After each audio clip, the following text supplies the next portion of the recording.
Sejam bem-vindos ao Eu Leio Gibi, meu nome é João e o bate-papo de hoje é sobre The Ghost in the Shell, publicação da editora JBC, tida como publicação de luxo, tá? Tem um tamanho maior do que um mangá tradicional, tá? Ele foi feito assim bem maior do que aquilo que a gente está acostumado. A publicação tem papel look screen. O que eu vou dizer do papel look screen para você entender o que é isso. É como se fosse um papel jornal bem grossão, tá? Falando assim de forma bem simplista, tá bom? É como se fosse um papel jornal bem grossão. Quem tem a Black Edition do Death Note é o mesmo tipo de papel, tá? Essa edição ela traz uma sobrecapa. Deixa eu tirar a bichinha daqui. Tá? A capa do mangá é bem assim. Tá? É bem espesso, como vocês podem ver, tem para mais de 300 páginas. E essa é a sobrecapa. Tá? Para vocês verem bem. Aí tem uns dizeres japoneses para cá, blá blá blá. Eu não li não, porque eu não estou muito fluente em japonês. E é uma série, digamos assim, profundamente cultuada e elogiada, e é a primeira vez que sai aqui no Brasil. Ghost in the Shell tem animação, tá? Vai rolar um filme esse ano, protagonizado pela Scarlett Johansson, e tem, como que eu vou dizer, é um quadrinho que é tido como uma influência muito grande, muito material cyberpunk. Cyberpunk, para quem tem alguma dúvida do que vem a ser, é aquele bendito tipo de literatura ou filme que coloca o ser humano em contato, em relacionamento com inteligências artificiais, robôs, coisas desse tipo, tá? Também falando de forma bem simplista. Serviu de influência pro Matrix, por exemplo, esse mangá, tá? Tido a importância dele. Vale dizer que a edição tem uma leira, tá? Um montão de notas de rodapé, tá? Um monte. E essas notas de rodapé são do autor, onde ele vai explicando algumas coisas do que é, o que não é, por que ele tomou as decisões e coisas desse tipo, tá? Meu conselho a você é, não leia as notas de rodapé, só leia as notas de rodapé posteriormente, tá? Porque vai deixar a leitura meio entediante. Isso é importante entender porque bem cá no final do mangá tem uma nota do próprio autor dizendo isso. Não leia as notas de rodapé agora. Lê primeiro o mangá, depois você lê as notas de rodapé para você não perder o dinamismo da leitura. Isso é muito importante, tá bom? Por que é, João? Porque eu comecei lendo as notas de rodapé junto e estava chato pra caramba, e eu voltei no começo e fui lendo só o quadrinho para depois me dar uma olhada nas notas de rodapé, tá? Então o autor está certo, tá bom? O autor está certo. Então eu só estou endossando aquilo que ele estava falando. Aqui, cara, tem um mangá assim que aborda muitos temas, tá? Em linhas gerais.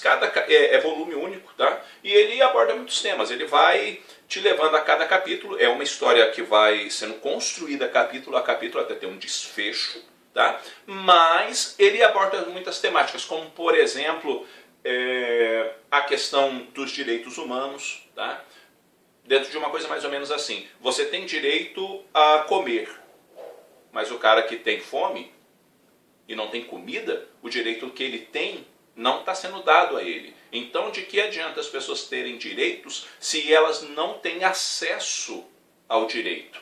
Tá? E são críticas que ele vai levantando. E é fato, né? Por exemplo, a pessoa tem direito à educação, mas ela não consegue ir para a escola. A pessoa tem direito a médico, mas ela não consegue pagar um médico e por aí adiante. Então, são coisas que nos colocam a pensar sobre a nossa própria estrutura de direito, aquilo que a gente fala que é direito da pessoa, mas não há quem faça por onde fazer valer o direito.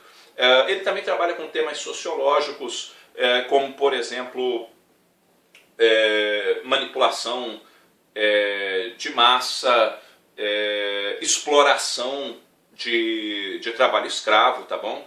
Exploração de ser humano, tipo a pessoa trabalhar a troco de comida e ainda achar que tem que estar muito bem fazendo isso e se achar feliz, um sistema de educação que manipula pessoas ao invés de preparar pessoas para a vida, trabalha com questões assim do tipo existencialistas, tá? Tipo o ser em si, o não ser e coisas assim. Se você não sabe nada de existencialismo, tem umas horas que ele vai começar a tocar nisso, a questão da alma, o que vencer a alma aqui dentro do quadrinho, e que importância realmente que ela tem, e o perigo de se perder a alma também é abordado, e ele faz alguns pontuações teológicas e que trabalha de alguma maneira religiosa em alguns momentos, tá? São temas interessantes, enfim, que ele vai trabalhando dentro dessa coisa toda, dentro de um quadrinho que é protagonizado pela Major, que é a mulherzinha aqui da capa, tá?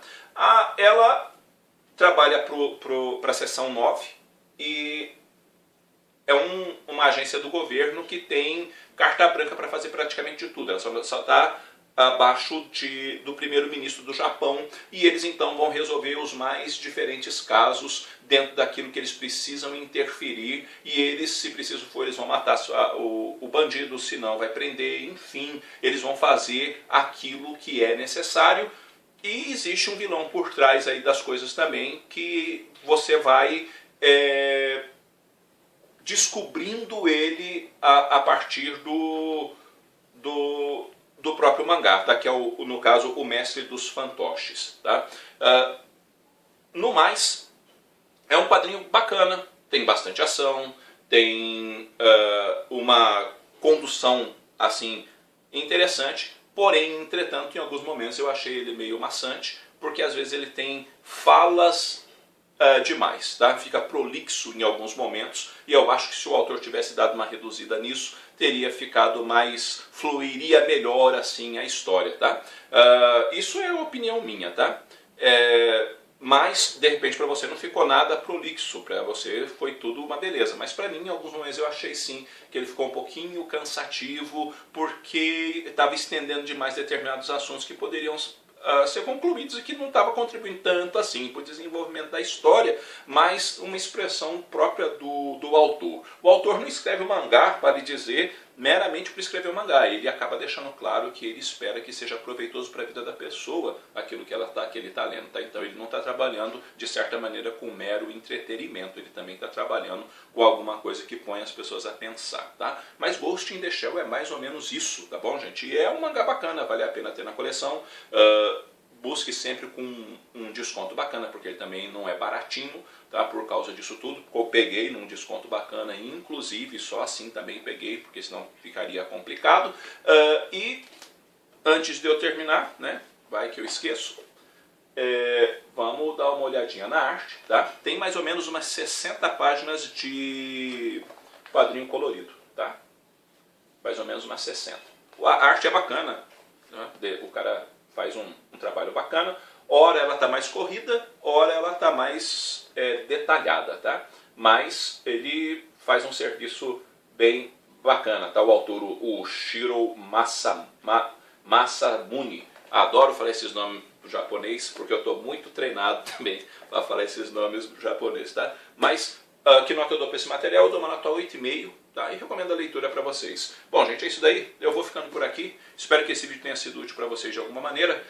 Logo, logo eu estou voltando com outro vídeo. Um abraço forte em todo mundo. Fui.